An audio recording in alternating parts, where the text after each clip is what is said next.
So what do we gain by practicing understanding, ethical conduct, and mindfulness?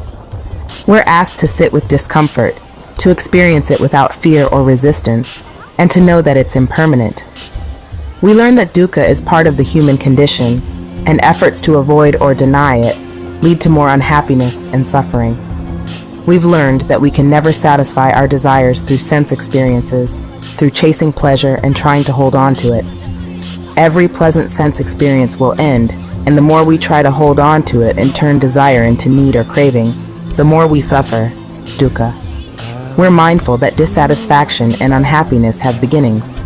By tracing the dissatisfaction or unhappiness back to its root, we can weed it out of the mind. We follow the Eightfold Path, which allows us to develop understanding. It teaches us the karmic advantage of compassion, loving kindness, appreciative joy, and equanimity.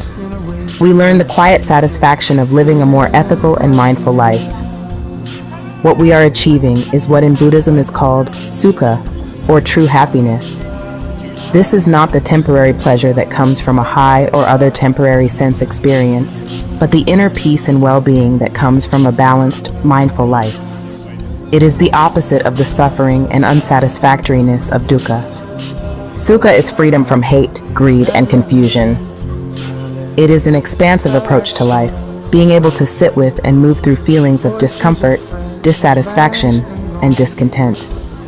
Many of us have been running from and denying dukkha for a very long time, but we have found that it is only when we stop running that we are able to truly access authentic happiness. We can practice the message. I am here.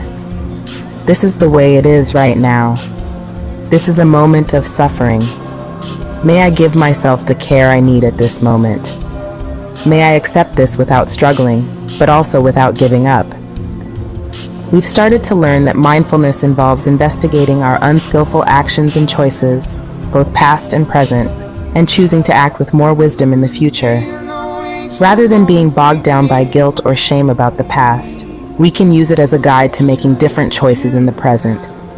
As we devote energy to awakening and recovery, we'll learn to investigate our present and our past with wisdom rather than craving or aversion.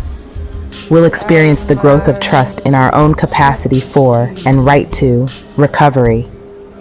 As we get a clearer understanding of what we're doing in our lives, of the choices we are making, and the consequences of those choices, we gain the opportunity to develop generosity, loving kindness, forgiveness, and equanimity.